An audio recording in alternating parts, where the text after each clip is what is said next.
Meteorologist Mike Seidel is in Maple Grove. This is just outside of Minneapolis. Mike, we know the conditions have been quite poor this evening. I know a lot of folks are probably wondering, I've got to go to work tomorrow. I've got to get the kids to school tomorrow. What do you think the roads are going to be like in the morning?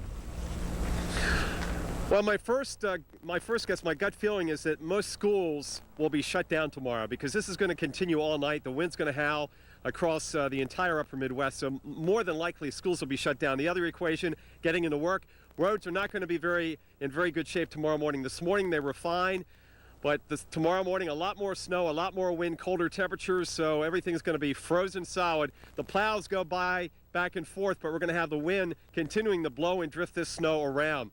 Let's go to Sky Tracker. We've got warnings out there. Blizzard warnings continuing for Des Moines over towards Sioux City, Iowa. I-29 is shut down. I-80 and I-35 north, west, and north of Des Moines, respectively. Basically, all stretches of those highways are shut down north of Ames in Iowa up to the Minnesota state line. And also the winter storm warnings. We've got winter weather. Green Bay, International Falls over towards the northern part of lower Michigan. South of there, Detroit, Chicago, you're going to be okay as far as any significant ice or snow accumulation. But look at the radar. Get a sense of the rotation and the spin in the atmosphere. And we're on the cold side, certainly, not the severe weather side, but the northwest side. And look how that snow is just feeding right into the Twin Cities and across Minnesota, down into Iowa, across the eastern Dakotas.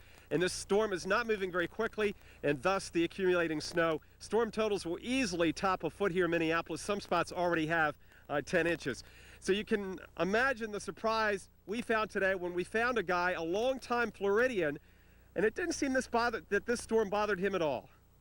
Oh, I was in Orlando for 18 years and went through Charlie, Jeannie, and Francis in those 6 weeks, and actually this is really nothing compared to that. Yeah, like everybody said, this is definitely one of the biggest snows we've had in a long time, and it's a little crippling, but like here where I work here, business has been going and it doesn't stop anybody. Good point there. It's Minnesota. These people up here are hardy. Hey, it's no big deal. So it's 32 and snowing on March 1st. What's the problem? Des Moines, problems in Iowa tonight. The western half of Iowa, forget it. Many roads are just shut down. Tomorrow, more snow and wind, 24, a few more inches.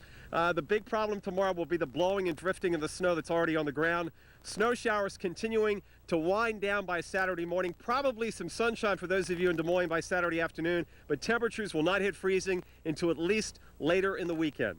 Mike and Stephanie, I could use a good, I don't know, a good eyebrow or snow waxing right now. Yes, a good dusting. We'll get out our little scraper there and scrape you off. Thanks for that report, Mike.